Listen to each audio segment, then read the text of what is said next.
Behind me is the 2025 Mazda CX-50 Hybrid.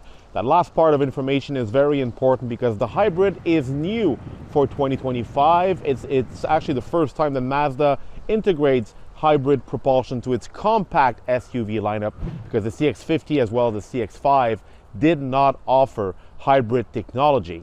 And what Mazda did is partner up with Toyota to make it happen. So come with me, we're going to go around the vehicle in detail and I'll explain to you what this vehicle is all about. All right, so pretty straightforward in this case, because the Mazda CX-50 is not new. It's been around for a few years. This is kind of an updated version of it because of the hybrid lineup, while Mazda also kind of fiddle around with, paint colors, wheels, and whatnot. But it is the classic CX-50 we already know, not to be confused with the CX-5, right? The CX-50 was designed to be a bit bigger than the CX-5, a bit more rugged. You can have these nice, fender flared arches here, plastic cladding, because plastic cladding usually means adventure and off-roading. But underneath the skin, it's pretty much a slightly modified CX-5. I like this vehicle. I like the Mazda SUVs. They drive well, they look good. You get a lot for your money. They're quite reliable, they're comfortable, and rather fuel efficient. And I'm sorry about the rain. It just started raining now. I'll try to make this quick outside and then move on to the interior. The biggest news is the drivetrain. I'll pop the hood because, as you guys probably know, Toyota owns a large chunk of Mazda now, as well as Subaru. This allows a small company like Mazda that doesn't necessarily have all the resources to invest in hybrid or EV technology to kind of piggyback on what Toyota is offering. This is essentially the exact same drivetrain as a Toyota RAV4 Hybrid. It's a tried and proven 2.5 liter four-cylinder, and it's mated to no less than 3 electric motors. Now this could get confusing. I'll try to simplify this for you guys. There's a tiny electric motor that acts as a generator to power the accessories, a bit like a large start-stop system. There's a second one bolted onto the transmission. This is eCVT, so it's a CVT transmission with an electric motor in it. And I'm gonna go inside because it's starting to get pretty rough out here. Yeah, so an electric motor for the CVT, and there's a third electric motor in the back. That rear electric motor allows the CX-50 Hybrid, just like the RAV4, to be all-wheel drive. So the all-wheel drive system is not connected to anything physically. There's really just a motor in the back, and the computer sends a signal to the rear wheels to activate the electric motor when a wheel spin is detected in the front. Now this is, with the benefits of such a system, is that you get great fuel economy because you don't have a drive shaft and all the complicated gear that goes with an all-wheel drive system that sucks in a lot of energy.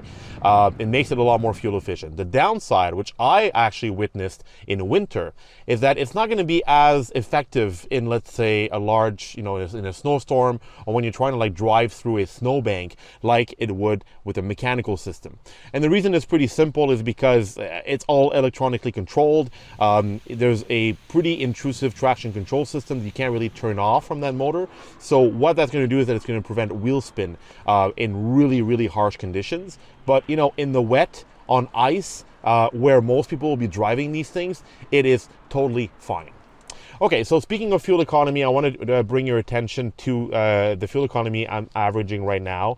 This is a product launch. We're in the city of Montreal, which is funny because I live in this area. They're doing the event here. They had us drive around the city, go out in the countryside, do some highway. I'm doing 6.4 liters per 100 kilometers, or the equivalent of about 37 miles per gallon. That's very good for a vehicle of this size and weight, and also all-wheel drive. Power, by the way, from this drivetrain, so the combined horsepower of all the engines, all 3 electric motors and the gas engine, is 219 horsepower and 163 foot-pounds of torque. This is combined, of course. What I find funny about this car is that although underneath the skin you're getting a Toyota, you're still having the switchgear from a Mazda.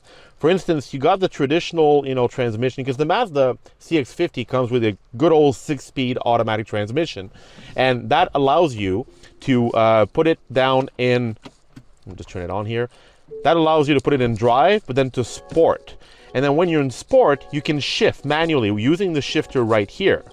But what's funny is that this is a CVT, it doesn't have gears. As you can see, the numbers are going up and down, but when you're driving, it kind of downshifts, but it's not a real automatic. So it's funny because the drivetrain is CVT, but the switchgear is automatic. Good old Mazda.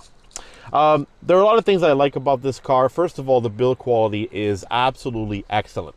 Mazda, for the last few years, has been doing a really good job of, making you believe that you're buying a premium vehicle, but at a non-premium price point. Everything looks and feels of great quality. Everything is very well put together. It doesn't feel flimsy. I've actually felt flimsier air vents from some luxury car makers. Good old, physical buttons for HVAC controls with piano keys. Very straightforward. Some may call this old school, but I'm here to say that, look, this is the way it should be. It's not complicated. It's simple. It's easy to use. Nice, well-designed steering wheel as well. I like the small hub in the middle for the airbag and the horn with the two wings on each side. You'll have, your audio controls on the left, your cruise controls on the right. It's very easy, easy to understand. And even the infotainment, the system here, when you press the little info button here on my steering wheel, there isn't much. You can check your average fuel economy, your safety systems, and turn everything off, and just have a good old gauge. They look like physical gauges, but they're actually digital with a nice ring around it. But again, it looks good. It just looks clean, understated. You don't need more than this. A lot happening here on the center console, so I'm just going to tilt it here. Mazda is sticking with the rotary knob dial to operate its infotainment system, for better or for worse. This is very much like BMW. I like it until I don't. What I mean is that the old system before this was perfect. In this case, Mazda has complicated the menus, so you end up with quite a lot of stuff to navigate through. And sometimes if you want to, find simple information, like, for instance, turn off lane keep assist because it turns on automatically, and I can't stand that stuff. What lane keep assist keeps on doing is pulling on the steering wheel the moment that you drive on a white line. Well, if you want to turn that off, you have to dig into menus like safety settings. So it forces you to dig into the system. You go into settings, safety settings. Let's say you want to remove lane keep assist, which is really annoying. And it's not even, is it here? Is it in safety alerts? I believe it's here.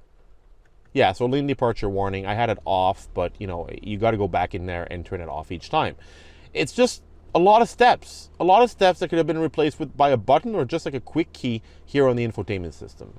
Android Auto works well. It's wireless. All you need to do is push up on the knob, and then boom. The system engages Android Auto. I'm not a CarPlay guy. I don't know how it works with CarPlay, but for Android Auto, it works very well. Navigation, audio, everything was very seamless. That I have nothing negative to say about.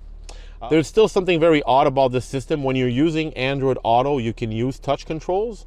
But when you go back into the Mazda system, if you go back to the home and you tap Mazda, well, then when you're here, it's not touch compatible. So you have to go back using this knob dial.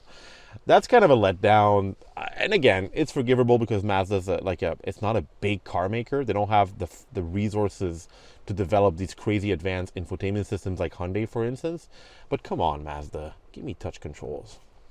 Apart from that, it's all pretty straightforward. I mean, I have a drive mode button here. I can navigate between power, normal, and trail. Doesn't do much, honestly. Power just makes everything louder and more red. Trail, honestly, who's going to bring this thing in a trail? I don't know, not me, that's for sure. And then you got normal, of course. Your volume button is right here. There is an EV button, but this is kind of, misleading because this cannot be an EV. It's not a fully electric vehicle. So the way that this system works, it's basically a gasoline car. You have to see it as a gasoline vehicle that burns very little fuel. So yes, it is possible to drive in electric mode in this vehicle, but only for a very short period of time and at very low speed, like 20 miles an hour, not even.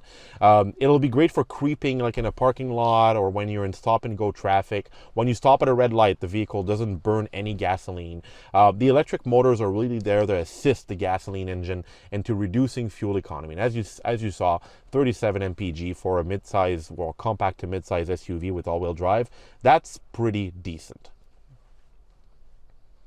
All right, real quick, I'll show you the rear. I'm gonna try to go through the rain here. So All right, so standard CX-50 stuff. You know, and I'm a tall guy. I can walk right in, sit behind myself. I got plenty of legroom because the CX-50 is a bit longer than the CX-5. Large panoramic roof. And, you know, this is really what Mazda does best. You're getting a spacious vehicle, well put together, comfortable, decent cargo space as well. I mean, Mazda always has a smaller trunk than like Honda or Toyota, but you know, how much cargo space do you really need? This is a vehicle that I recommend buying, especially with the RAV4 hybrid drivetrain.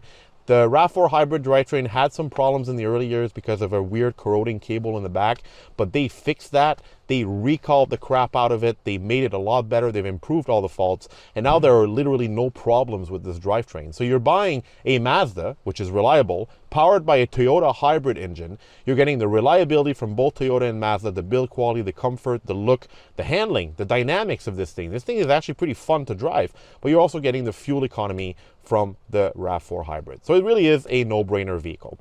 Hit TopSpeed.com. There is a full review from me on there with photos, and I go more in detail about my experience here in Montreal with the 2025 Mazda CX-50 Hybrid.